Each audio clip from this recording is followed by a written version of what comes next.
I think, unfortunately, in so many ways, cowardice is a almost respected quality now, and it's people are not as cowardly alone or more so in a group than we like to think.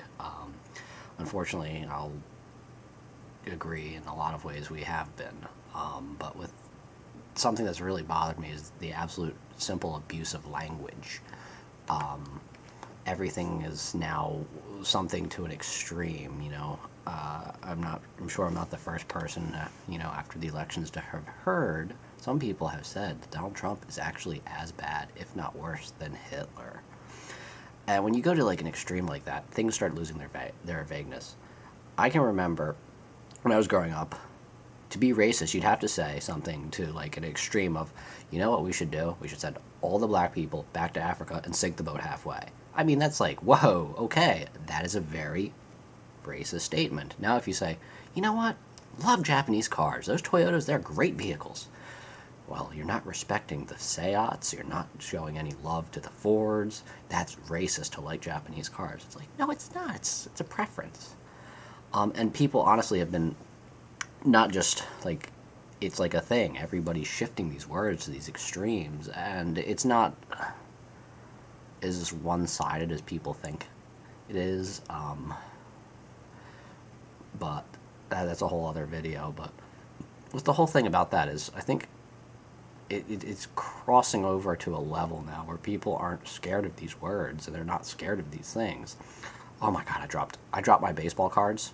It was like the Holocaust. It's like, well, that's lost all its value. When you push these things that way, they're losing their value, and now people aren't scared because it's like, as I said, I wouldn't mind saying, I kind of really like the way English people build cars. They're absolute crap, but I love Lotus. Colin Chapman's one of my favorites. Rovers are cool. They've got this funk, or just like there's just an example. English cars are terrible. Sorry, we got to be honest here. Having restored one, they're terrible. They have a wonderful quirk, but as I said, I'm sidetracking. But when you start just taking it that far, it's like now you can say like, "Oh, you're racist." It's like, well, whatever. I'm not like. You're now in this range of this group of someone who would say like, let's just round up all the people of this ethnic type and slaughter them. To, I'm really not big on pasta. Doesn't make you anti-Italian or Chinese if you want to be technical, but whatever. As I said, maybe that's. But it's like you're starting to do that now. It's like, whatever. If you're gonna call me racist, it wasn't racist. I just said I don't like pasta.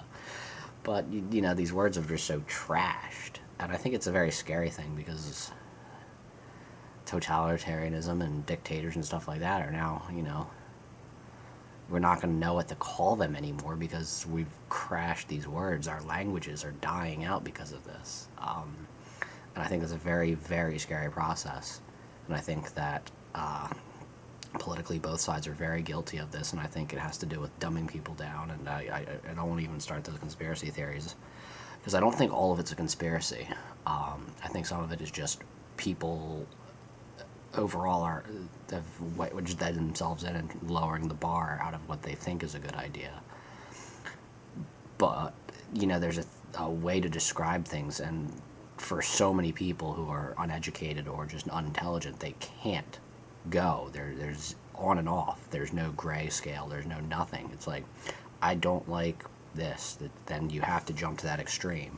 Be like, you know what? My favorite politician was not Taft. He wasn't my favorite. Well, then you think he's Hitler. It's like, no.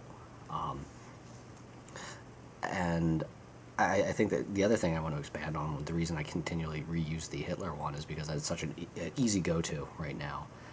And the other thing that's kind of scary to me about that is the cartoonish way that we paint people now. And this is not, I'm not going to jump into denialism or to pro-Hitlerism or anything, but when you paint somebody in a good light or a bad light, like we'll take the other side of the coin, and the good light could do no wrong, someone like Gandhi. There's some very historically proven shady things about Gandhi, and there's some things that you could argue for Hitler with nationalism and rebuilding the economy, dealing with a civil war, pulling out of a civil, I guess you could say, but whatever. I'm not. This isn't a history video. What I'm saying is, like, when you paint these people as perfect or evil, everybody's got their little flaws.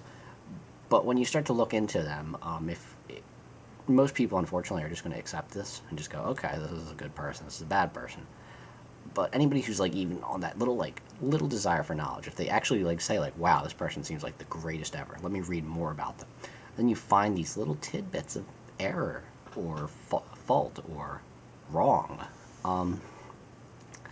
It then kind of blows them, and they run. I think that has to do with a lot. We see that in people who want to learn and people who are educated in countercultures. Is, you read something about, there was, 2 years after Martin Luther King Jr.'s life, where he basically was working pro-union stuff to borderline what we could say was a communist sympathizer, and a lot of people weren't okay with that.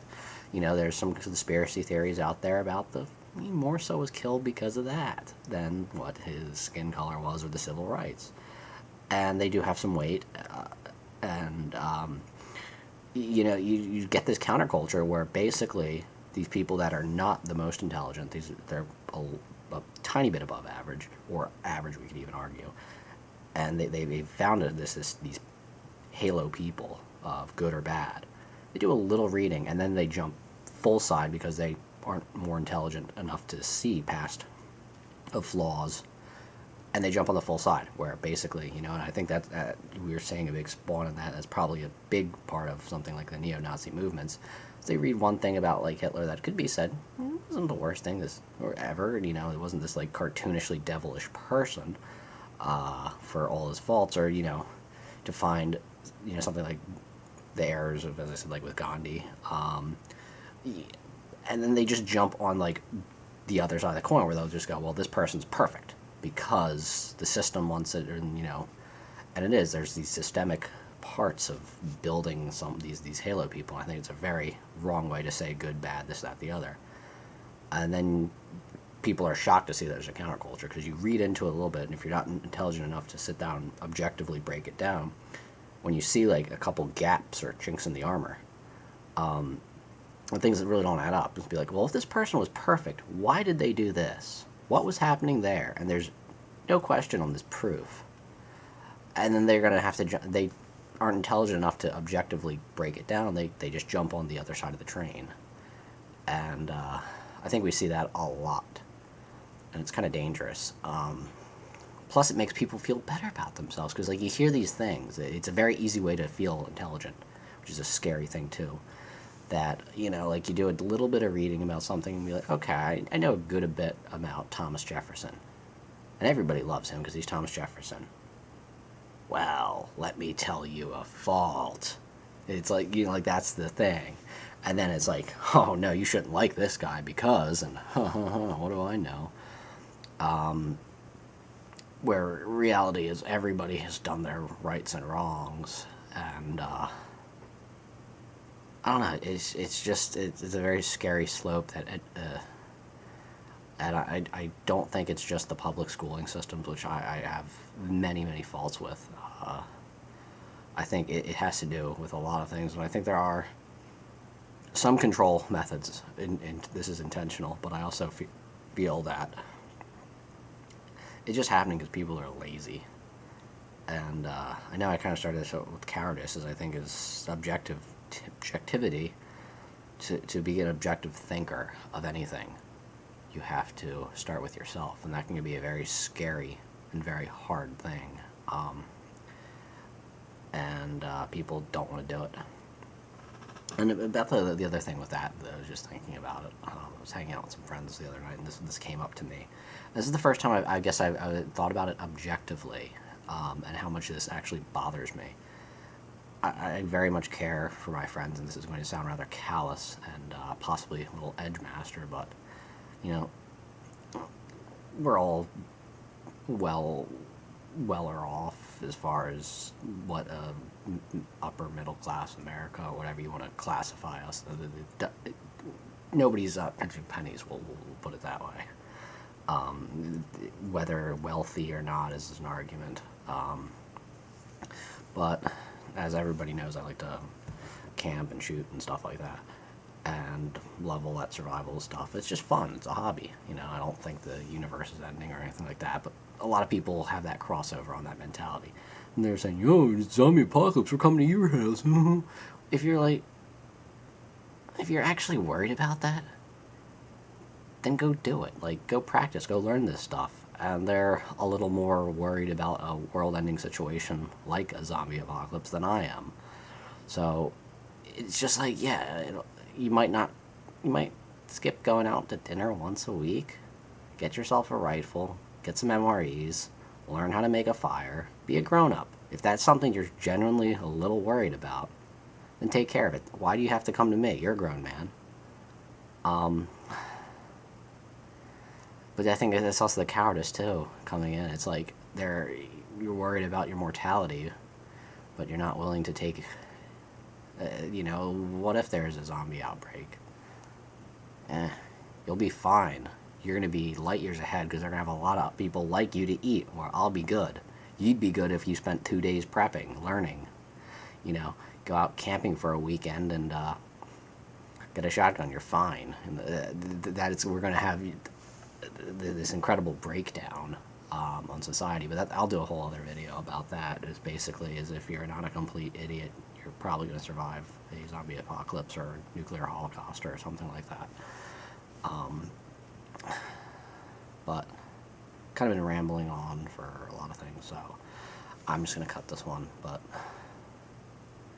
yeah, just watch out for, be very careful how you pick your words is what I want to close this as, is the way you phrase things and say things and how you interact with people.